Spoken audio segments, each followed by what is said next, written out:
Hello दोस्तों, कैसे हैं आप सब लोग।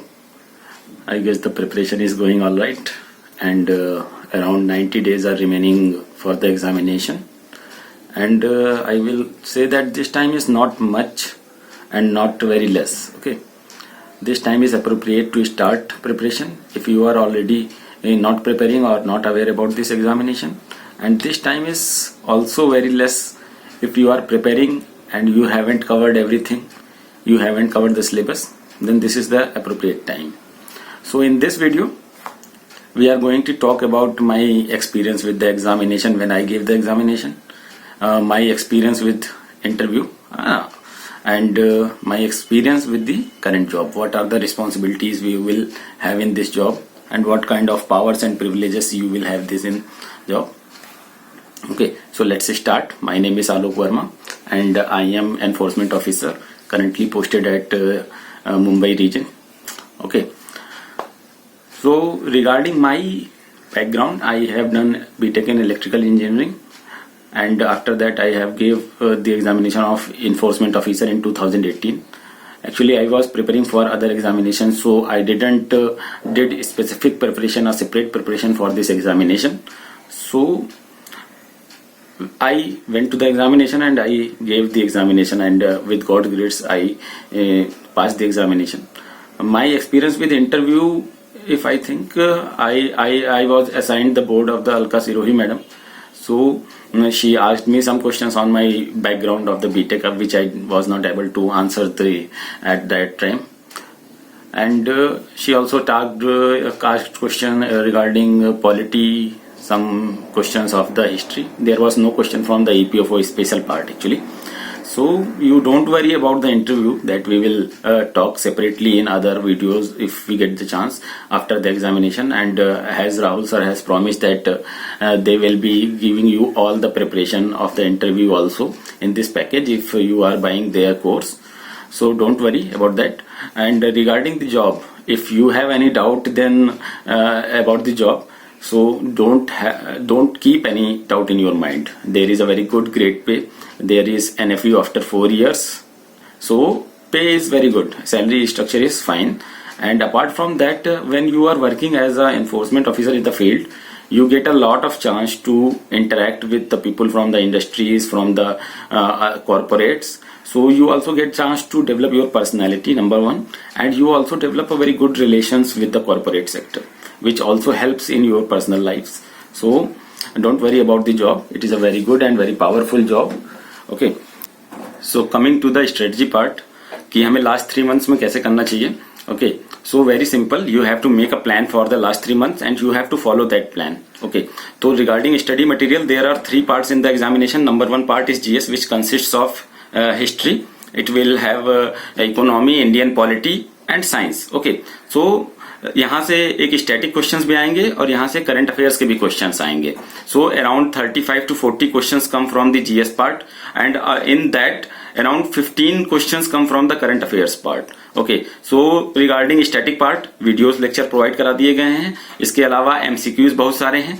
सो you have to study those and you have to revise maximum time those MCQs and those videos. Okay, 10,000 MCQs हैं and your target is to complete all those 10,000 MCQs.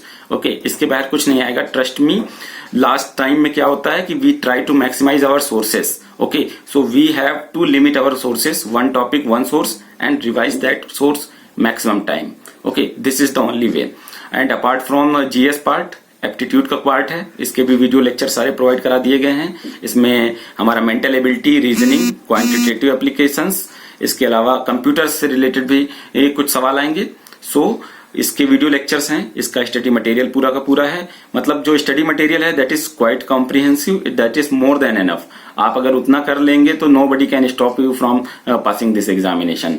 And the study material has been compiled by very qualified persons who have the experience of the examination. ठीक है, तो trust me, you have to trust yourself that study material is enough. You don't have to search anything anywhere apart from this study material. तो आपको MCQ solve करने हैं, study material solve करने हैं. और क्या है कि आपको हर पार्ट पे थोड़ा थोड़ा ध्यान देना है. You can't afford to leave any part for the examination. होता क्या है कि एग्जामिनेशन में 100 सवाल हैं, तो around 80 questions come from medium to easy to medium level, only 20% questions come from the difficult level. So you don't worry about those 20% questions. ठीक है, तो जनरल इंग्लिश हो गया, जनरल इंटेलिजिबिलिटी, ये सारा वीडियो लेक्चर से हो जाएगा, आपको सिर्फ प्रैक्टिस करनी है. इसके अलावा जो लास्ट पार्ट है उसमें क्या है कि ईपीएफओ स्पेशल है. ठीक है, तो ईपीएफओ स्पेशल के बारे में अगर हम बात करें तो उसमें लेबर लॉज है, इंटरनेशनल इंडस्ट्रियल रिलेशंस है, इसके अलावा सोशल सिक्योरिटी है और जनरल अकाउंटिंग प्रिंसिपल्स है. इसके भी आपको मतलब ऐसा इस पार्ट का तो जो study material is unbeatable in the Rahul search course, because this part is very this part is in which the no content is available on the internet और ऑन द बुक्स, है ना. No reliable content is available, you will have to search a lot for this part. So इस part में भी best material provide कराया गया है. Around 3 to 4 booklets have been prepared and there is a dedicated teacher for every part, so you don't have to worry. Okay, MCQ solve करो, वो video lectures देखो again and again. उसके अलावा जो study material दिया गया है उसको स्टडी करो बार बार. ठीक है, revision is the only key. Okay, so don't worry, last 3 months ज्यादा भी होते हैं, they are also less.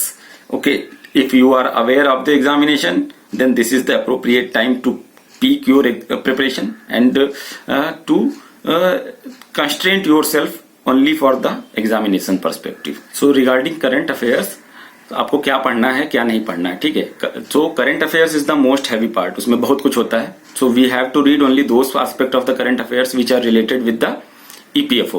Okay, only with the syllabus given in the EPFO. So mainly 3 or 4 parts are there. Indian economics is there, Indian polity is there, and apart from that science is there, but not much from the current affairs. Okay, apart from that EPFO special is there. तो EPFO special में क्या है कि labour related things हैं, social security related things हैं, इसके अलावा industrial relations related things हैं. तो जो भी current affairs which is related with this parts, which is connected with these parts, only that part of the current affairs is important. Okay, apart from that you can safely leave the everything else, because अगर 15 question आते हैं तो around 12 questions will come from only these parts. Okay, so you have to constrain yourself regarding the current affairs only with these parts. अगर employment related कोई news आता है, if it news comes from for the social security related, old age pension, women empowerment, women employment, तो आपको पढ़ना है. अभी budget आया है, इकोनॉमिक सर्वे आया है, इसको आपको थॉरोली पढ़ना है. ठीक है, इसके वीडियो लेक्चर्स भी प्रोवाइड किए जाएंगे, इसके कोर्स कंटेंट पूरा प्रोवाइड किया जाएगा, आपको उनको रिवाइज करना है सिर्फ. तो अगर बात करें तो ये पॉवर्टी, ओल्ड एज, इससे रिलेटेड ही क्वेश्चन आते हैं. जैसे आईआर आप छोड़ सकते हैं, ज्योग्राफी आप पूरा छोड़ सकते हैं, इंटरनल सिक्योरिटी छोड़ सकते हैं, लेकिन आपको इकोनॉमिक्स नहीं छोड़नी है. इकोनॉमिक्स का सारा करंट अफेयर्स पढ़ना है आपको, पॉलिटी के सारे एक्ट्स जो भी हैं रिसेंट में वो पढ़ने हैं उससे related. Apart from that international relations में अगर कुछ भी ILO से रिलेटेड है या यूनाइटेड नेशन से रिलेटेड है, लेबर से रिलेटेड है, तो वो आपको करंट अफेयर्स देख लेना है बस. ठीक है, इसके अलावा कुछ नहीं करना है. Everything will be provided in this course. तो आपको सिर्फ क्या करना है, रिवाइज करना है. सब विश्वास मानिए, you have to trust yourself कि the course content which is provided in this course is more than enough. आप इतना भी नहीं कर पाएंगे, I guarantee you, because nobody is able to do that much. 10,000 MCQs हैं, सबके बस की बात नहीं है, लेकिन अगर आप ठान लीजिए तो you can do it, you can pass this examination. आपका टारगेट होना चाहिए कि 3 महीने में 10,000 MCQs करने हैं, सारे कोर्स कंटेंट को अराउंड 3 times रिवाइज करना है. ओनली दिस इज द मूल मंत्र टू पास द एग्जामिनेशन. बाकी सारी चीजें अभी आप छोड़ दीजिए, है ना, बाकी सारी चीजें आप दिमाग से निकाल दीजिए. आपका पूरा फोकस होना चाहिए to prepare for this examination, to revise maximum for the examination. इसके अलावा सारी चीजें बताई जा चुकी हैं यूट्यूब के हमारे राहुल सर के द्वारा. ठीक है, आप उन वीडियोस को भी देख सकते हैं. तो करंट अफेयर्स में आपको मैंने बता दिया कि सिर्फ EPFO special related current affairs हैं, लेबर लॉ, सोशल सिक्योरिटी, इससे रिलेटेड अगर कुछ करंट अफेयर्स है तो वो आपको देखना है. आप निर्भर भारत स्कीम आया उसको देखना है, उसमें जो भी लेबर लॉ रिलेटेड चीजें हैं वो सारी देखनी है. माइग्रेंट लेबर से रिलेटेड कोई भी चीज है तो वो सारी देखनी है, because they are the most vulnerable section of the society and our society's duty is to provide social security. तो हमारा ऑर्गेनाइजेशन भी सोशल सिक्योरिटी प्रोवाइड करता है, तो उससे रिलेटेड कोई भी चीजें हैं आपको देखनी है. ESIC से रिलेटेड कोई भी चीज है देखनी है. इसके अलावा मिनिमम वेजेस एक्ट से रिलेटेड कोई चीज है देखनी है. पेमेंट ऑफ वेजेस से रिलेटेड चीज है तो देखनी है. Okay, so constrain yourself, one topic, one source and revise maximum. Okay, and trust yourself कि 3 महीने ज्यादा भी नहीं होते हैं और कम भी नहीं होते हैं. ठीक है, अगर आपने सोचा कि नहीं भी तो बहुत टाइम है, तो टाइम गया. Okay, so trust yourself and all the best for the examination.